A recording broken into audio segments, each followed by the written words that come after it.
जय श्री राधे।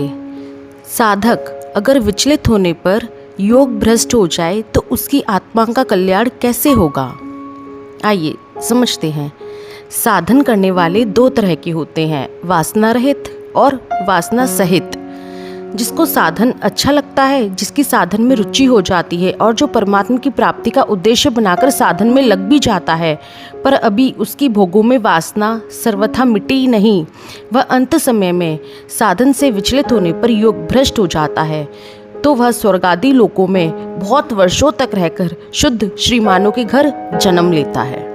दूसरा साधक जिसके भीतर वासना नहीं है, तीव्र वैराग्य है और जो परमात्मा का उद्देश्य रखकर तेजी से साधना में लगा है, पर अभी पूर्णता प्राप्त नहीं हुई है, वह किसी विशेष कारण से योग भ्रष्ट हो जाता है, तो उसको स्वर्ग आदि में नहीं जाना पड़ता, प्रत्युत वह सीधे ही योगियों के कुल में जन्म लेता है।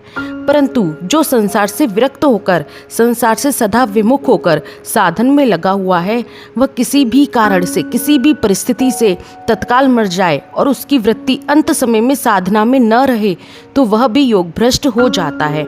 ऐसे योग भ्रष्ट की गति को यहाँ बता रहे हैं जो परमात्मा तत्व को प्राप्त कर चुकी है, जिनकी बुद्धि परमात्मा तत्व में स्थिर हो गई है। ऐसे तत्वज्ञ जीवन मुक्त बुद्धिमान योगियों के कुल में वह वैराग्यवान योग भ्रष्ट जन्म लेता है, क्योंकि श्रुति कहती है कि उस ब्रह्मज्ञानी के कुल में कोई भी ब्रह्म ज्ञान से रहित नहीं होता, अर्थात सब ब्रह्म ज्ञानी ही होते हैं।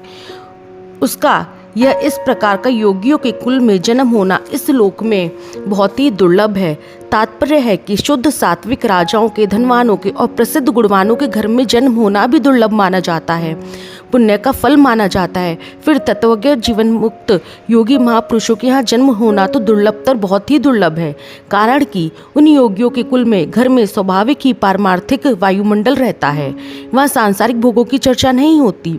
अतः वहाँ के वायुमंडल से, दृश्य से, तत्वज्ञ महापुरुषों के संग से, अच्छी शिक्षा आदि से उसके लिए साधना में लगना बहुत सुगम हो जाता है और वह बचपन से ही साधना में लग जाता है। इसलिए ऐसी योगियों के कुल में जन्म लेने को दुर्लभतर बताया गया है। महापुरुषों का संग दुर्लभ है, अगम्य है, अमोघ है, कारण कि एक तो उनका संग मिलना कठिन है और भगवान की कृपा से ऐसा संग मिल भी जाए तो उन महापुरुषों को पहचानना कठिन है, परंतु उनका संग किसी भी तरह से मिल जाए वह कभी निष्फल नहीं होता। तात्पर्य है कि महापुरुषों का संग मिलने की दृष्टि से ही साधकों को दुर्लभतर बताया गया है। जय श्री राधे कृष्ण।